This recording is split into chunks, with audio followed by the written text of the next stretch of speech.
Hi, everyone. All right, great. Let's talk about the future. We're starting the future now. So many people. It's great. And it's, I believe, will be around 20,000 of us over the next week here together building the future. So the future is possibly a bit grim. And I think that many people here kind of celebrate the success of the last 10 years, but also probably are very worried about the next years that are coming. Especially when you think about privacy, when you think about decentralization, when you think about owning your future, building something very green and happy. Because these are the colors of Devconnect. When you think it's all about bright and clouds and white colors, but there's lots of fears. And I think this is about bringing 20,000 people together here.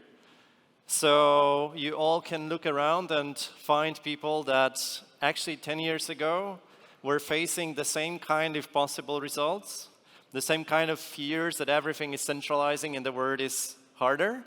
And I think next difficulty level is coming. It will be much harder, and then why we need much more people. And we have already tools, and the same tools that will be challenges will be the ones that we use to fight all of this.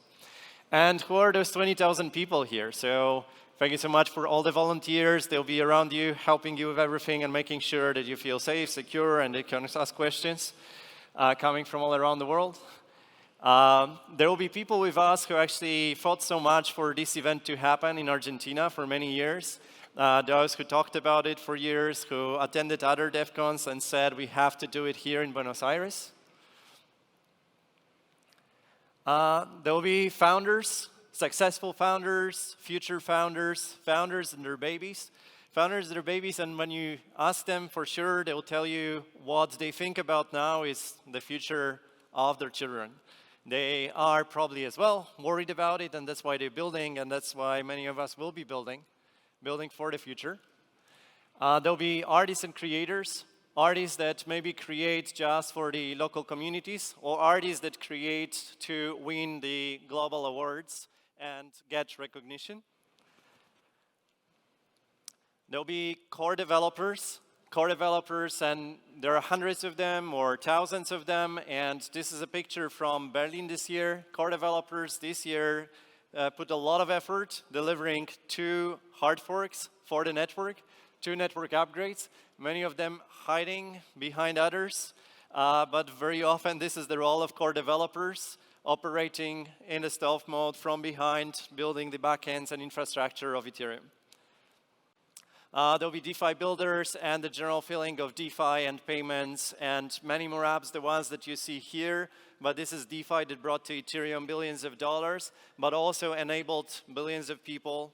Well, not yet. I think it's still in millions. To be able to use something that we started talking about as low-risk DeFi, the most simple, the most basic requirements for payments for being enabled in the financial world.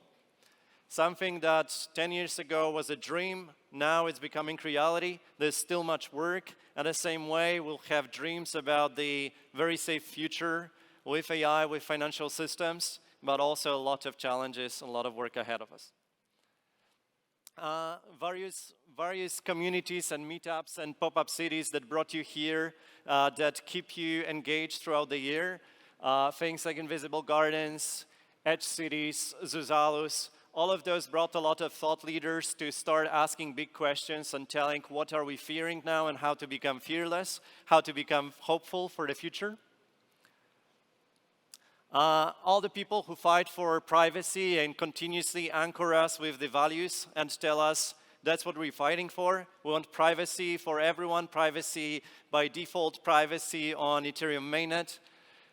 These are people that bring the tooling and say every week we have to be braver and braver. On one side, you always have the opening, the opportunities to bring more privacy tools. On the other side, there's always someone chasing you for delivering privacy for others. People who never ask for permission.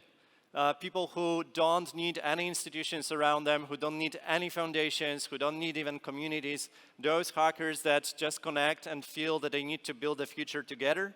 I think that's in the end what makes the world good. We have ideas, we talk about the ideas, and are millions of people that very quietly listen to us and judge by themselves what is good, what is bad, and follow the right paths. And that's why it's so important to keep talking, keep educating, keep building tools for people, and you not always will hear who the real heroes are. I think that many of you here are silent heroes that maybe built more on Ethereum than many of those that are in the pictures or are being mentioned by me ever in the talks. There will be people from academia, researchers, builders of communities, educators of students from around the world. Here are some pictures from academia in Asia, in Latin America, from our tours from the Ethereum Foundation. There are obviously thousands of universities that educated cryptographers, privacy fighters, people who bring the legal definitions for blockchain and for Ethereum, people that define businesses, create mechanism design. All of those people coming from academia, and with the foundation will be more and more active in supporting the top universities, but also here up-and-coming universities around the world. Builders on the hackathons, those who prefer sleepless nights over parties, and sometimes guess parties over sleepless nights. The builders that build on the trains, that build on huge hackathons, the builders that will build at the Global Buenos Aires here after Devconnect, all of them around you, and among these 20,000 people, I guess, there will be 10,000 or more builders, those that maybe just learned to build on Solidity or are building soon. People who build community hubs around the world. The Frontier Tower in San Francisco, the Hong Kong Community Hub around the financial center, the labs that are available for those who built on blockchain, on Ethereum, but want to also experiment with AI, with biotech, with longevity technologies, with culture, with art. It's the connection on all the different industries and ideas that bring the best of the projects to Ethereum. The Wall Street people, those who talk about prices, who talk about speculation, many times, even as many of us started here building with ideas of bringing the Wall Street down, replacing it, removing the need for any of the financial systems. You go to financial institutions, to banks, and you find the silent heroes that have been there for over 10 years, and they say, we've been supporting Ethereum, and now they're climbing up in the hierarchies, and they're changing the world as well, and they're moving the all global finance to Ethereum, and allow us to actually make the difference without revolutions, but through the evolution. And they understand and they tell us, we think that will disappear, or we think that will change, we think that the digital assets and blockchain will shape our future. All the L2 builders, and there are so many. Obviously, we have the long tail of L2 builders. We have the leading L2s. Many of them will be here around you. We try to bring as many of the L2 builders together to Devconnect venues, and it's extremely important to appreciate their innovation, their contributions to Ethereum, their times when they leave and come back, the times when they arrive, the times when they announce how much Ethereum matters, the times when they get irritated. All of that is understandable, and it's great to have L2s around the Ethereum ecosystem. All the builders from the local communities in Latin America, and I'm pretty sure I missed so many, so sorry for that. But you're putting so much effort, and very often it's so difficult, and it feels so much not supported. At the other times you realize that it's everything that matters, that you're building that together, that's how you start, and then you contribute years later to build new communities and to come back with experience, with the stories of building that together in small groups at the beginning, and the new stories begin again today. All the people who want to display data and look at data all the time, they are around you, they bring the dashboards, they talk about numbers, they explain Ethereum, they explain global economy, they explain security, they tell you what's going on. I love those dashboards, they help me all the time. We keep sharing them. That's what tells the story to many of the people in finance. It does tell people also story of how many users are really impacted by the changes that we bring to the world. Wallets and payments builders. And this is the first steps. This is the first step for many of you, finding the wallet and experimenting with Ethereum. And I think many of us also start to build around Ethereum, but take a while before downloading the first wallet. So this is the place to go, ethereum.org website.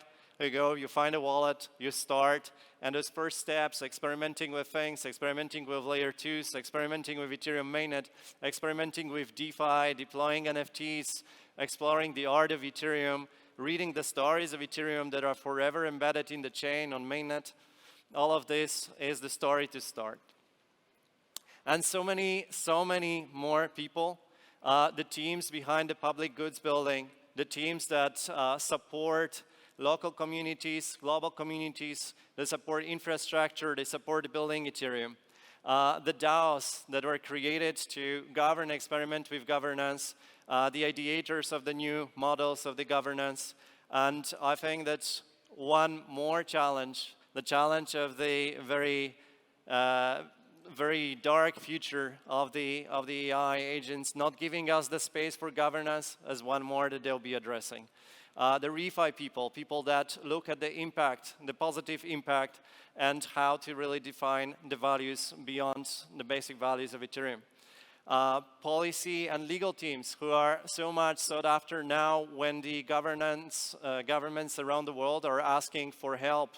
They say, oh, something is opening, more and more adoption is happening. Help us to understand how to set the policies best. Help us to define standards. Help us to understand how not to harm people that have been building over the last many years. Ethereum solutions on top, wallets, all this policy and legal people helping us to defend those that were brave enough to build, and it's so important. Marketing teams that continuously tell us we have to do it better, we have to work on branding of the foundation, on Ethereum, and we will be listening more. And you are so important to deliver this vision that is actually compelling, looks good, sounds good, feels good. Marketing teams, so important. BizDev teams, all those people that will be creating the stories around you, that will be talking when everybody is quiet, that will be listening when you're talking. They'll be thinking of how to help you connect, how to make sure that you have the best parties here, that you feel natural or sometimes cringe. All of those BizDev people create connections, create a network of people around us, and help our teams to actually deliver visibly what we're all building in the stealth mode. Educators, those that go and deliver the simplest message of how to start, how to build the first smart contract, how to join the network if you're somewhere there in a faraway countryside area, not connected well, but you still want to use Ethereum to build whatever is important for you locally. Translators who continuously convert, to deliver the content in all the languages, and now allow us to speak through the Ethereum.org website to hundreds of languages around the world. All of these people who helped us build communities and bring the content from the English-speaking language to the world in Asia, to the world in Latin America. All of this we need, and all of them are around you, and help all of those teams. Everybody who is here wants to build a future, wants to build with you, and has a place in building the next 10 years of Ethereum. And now it's bright, but I think all of us will remember that there is something dark in the world, and there is really big challenge, really high difficulty level for fighting all of this. And it's worth, again, it's not only the time to celebrate, but to listen what the new ideas are and what's worth building. Thank you so much, and use ETH for all your stories. Start using ETH if you're worried about the world of the future. Use Ethereum, use ETH. Thank you so much. Thank you. Q&A. We have Q&A. Questions, answers. Is there Q&A? Yeah. Oh. Hi. So, reminder, there are questions that you could ask. Then we have a couple questions that have been asked for the Q&A. So we're going to spend some time with Tomasz. We have got about a couple minutes to just finish this off on the Q&A side. So we have a couple questions. The first one is, what would make you consider Devconnect Argentina as a success 5, 10 years from now? 10 years from now, the Devconnect, okay, what will make Devconnect a success for me 10 years from now? If everybody will tell the stories of what they started at Devconnect Argentina, and they will feel that's the big impact. So they will be celebrating 10 years from now, they'll be celebrating the next 10 years of Ethereum, and probably that's the beginning of the stories that they'll say. If they're inspiring, if they tell, and if people feel we won again, and there is yet another challenge, because I guess the difficulty level will go up again in 10 years. Like the world is scary, it's accelerating, it's more challenging. We have to always adapt and be faster and more efficient with all the tooling that's there. What can we learn from Argentina's Web3 adoption? What did we learn from Argentina? That's, well, we learned some challenges and some promises. So first of all, crypto matters. It does help a lot of people, but also it's not easy, even in challenging situations, to deliver decentralization properly. We do talk about Argentina using crypto, but sometimes using in a centralized way. What we learned a lot of, like research, hardcore research thing. We learned that there are fantastic engineers and researchers on cryptography side, ZK engineers in Argentina that can help us. And that's a big learning. More from the adoption in Argentina. I hope that we'll learn over the next week much more than we ever thought we would. Yeah. It's awesome. I've seen crypto everywhere. The amount that it's normalized here, it's amazing. It's like definitely #1 in adoption that in any country I've been to. The third question is, what are builders doing today that makes you the most excited about Ethereum's future? Is there something that stands out? Is it a whole bunch of things? What are builders doing today that makes me most excited? I change my excitement every week when people build something new and send me the details of what they're building now. So I think that anything AI related, I think it begins the big story, the big challenge of the next 10 years.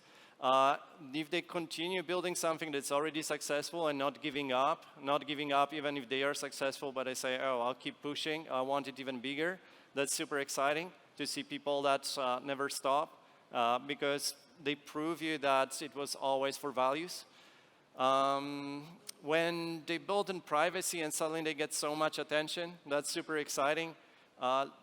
Look, everyone talks about privacy now, encouraging everyone to build privacy, and still it's very, very risky. Right? We see it's very risky, so this is super exciting to see people that risk it all to build privacy solutions.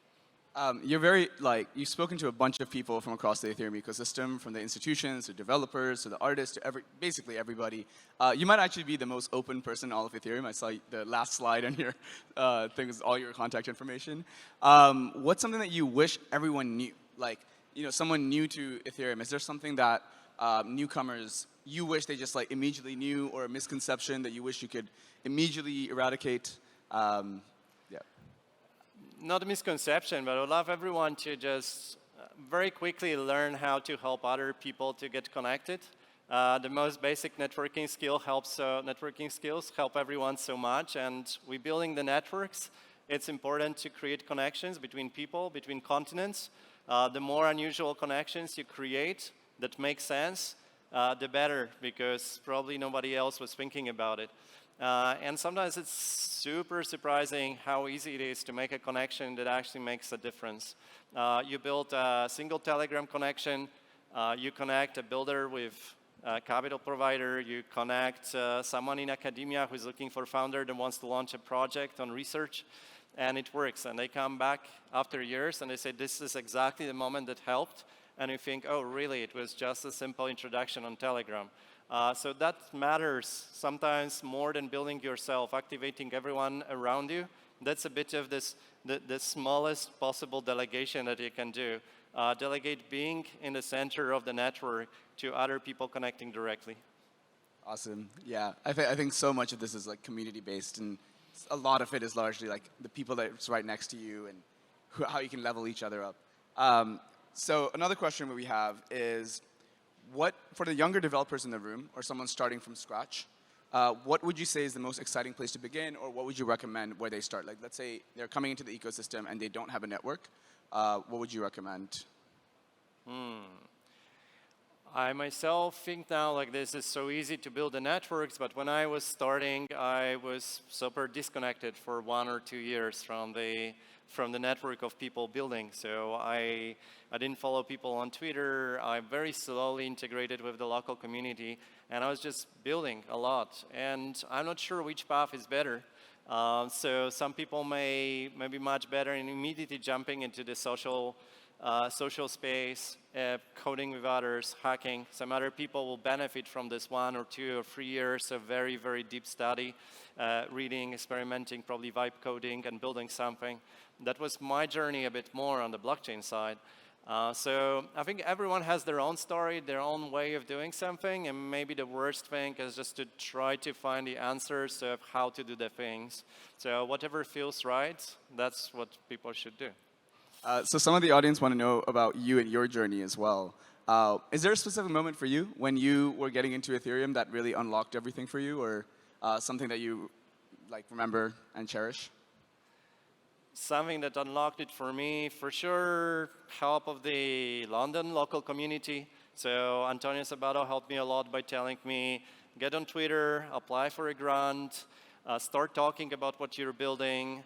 So if that story helped me, then probably it would help others as well. So on one side, I was very not distracted and building, but also at the right moment, people who just noticed what I'm building started telling me, now is the time to show to the world what you're building. Awesome. I think that's all the time we have for Q&A. Thank you again. Please give a round of applause to Tomasz, Executive Director of the Ethereum Foundation. Thank you.